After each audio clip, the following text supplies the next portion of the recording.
हिंद ऐं सिंध में रहंदड़ समूरनि दोस्तनि खे लर्न विथ जीवत GFX चैनल ते भलीकार। उमेद त तव्हां सभु दोस्त ख़ैरियत सां हूंदा।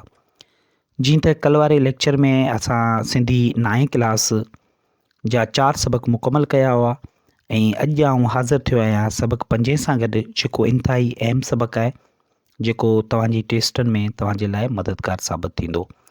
सो हलूं था पंहिंजे अॼु जे लेक्चर तरफ़। सिंधी अदब जी मुख़्तसर तारीख़ सिंधी 9 क्लास जे किताब मां इहो खयो वियो आहे। हिन में जेके बि अहम नुक़्ता आहिनि उहो 9 क्लास जे सबक मुताबिक़ आहिनि। सो सभ खां पहिरीं अरबन जे दौर में क़ुरान शरीफ़ जो सिंधी में तर्जुमो थियो। क़ुरान शरीफ़ जो तर्जुमो अरबन जे दौर में थियो सिंधी ॿोली में। अच्छा, इहो जेको अहवाल मिले थो उहो बुज़ुर्ग बिन शहरियार जे जाग्राफ़ी नाले किताब अजाइब अल हिंद में लिखियलु आहे। त क़ुरान शरीफ़ जो सिंधी में तर्जुमो थियो। इहो जेको अहवाल मिलियो हो उहो अजाइब अल हिंद किताब में मिलियो हो। अरब दौर खां पोइ सूमरनि जो दौर शुरू थियो, जेको 1050 ईस्वी खां 1350 ईस्वी ताईं हलियो। सूमरनि जे दौर खे सिंधी अदब जो इब्तिदाई दौर सम्झो वञे थो या अवाइली दौर, शुरूआती दौर सम्झो वञे थो।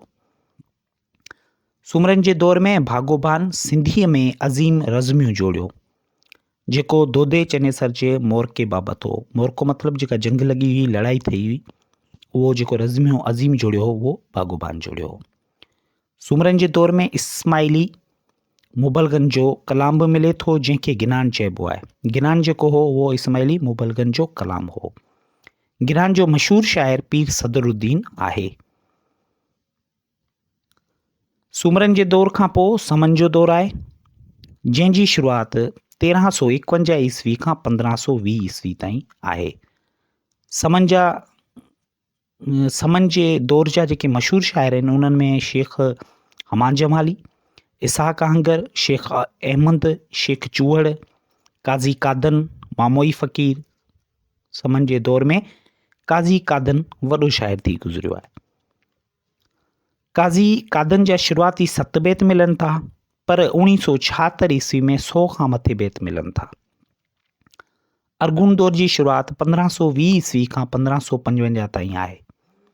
अरगुन दौर में काज़ी कादन खां पोइ मशहूर शाइर पीर मोहम्मद लखवी, उस्मान एहसानी, मखतूम नूर सरवर, लुत्फ़ुल्लाह क़ादरी, शाह करीम जा नाला अहम आहिनि। शाह करीम अरगुन दौर जो बहितरीन शाइर हो। शाह करीम जा 93 बैत हथ आया आहिनि। अरगुन तुरखान दौर खां पोइ कल्हड़नि जो दौर अहम आहे। कल्हड़नि जो दौर 1701 ईस्वी खां 1783 ईस्वीअ ताईं हलियो। मियाँ यार मोहम्मद कल्हड़ो उत्तर सिंध जो हुक्मरान हो, पर 1737 ईस्वीअ दारे समूरी सिंध ते हुकूमत क़ाइमु कई। संदसि हुकूमत अरसे जे लिहाज़ खां 83 साल हुई। हिन दौर में सिंधी अदब में काफ़ी वाधारो आयो। शाह अब्दुल लतीफ़ भिटाई रहे हिन दौर जो अहम शाइर हो, कल्हड़नि जे दौर जो अहम शाइर हो।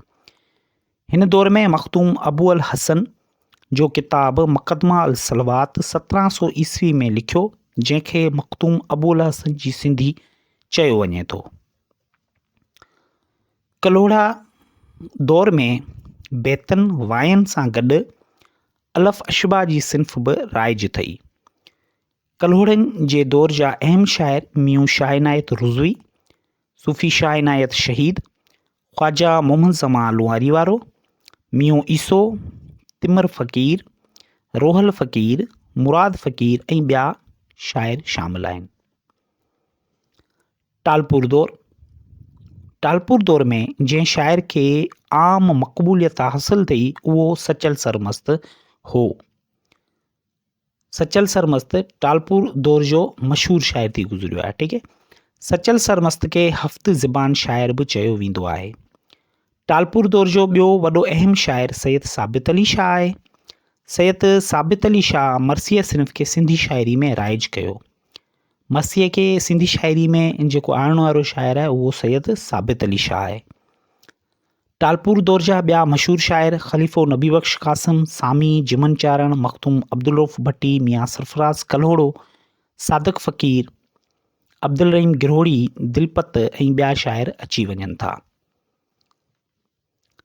1843 ईस्वीअ में सिंध ते अंग्रेज़नि कब्ज़ो कयो। अंग्रेज़नि सिंधी ज़बान लाइ हिकु पॉलिसी ठाही।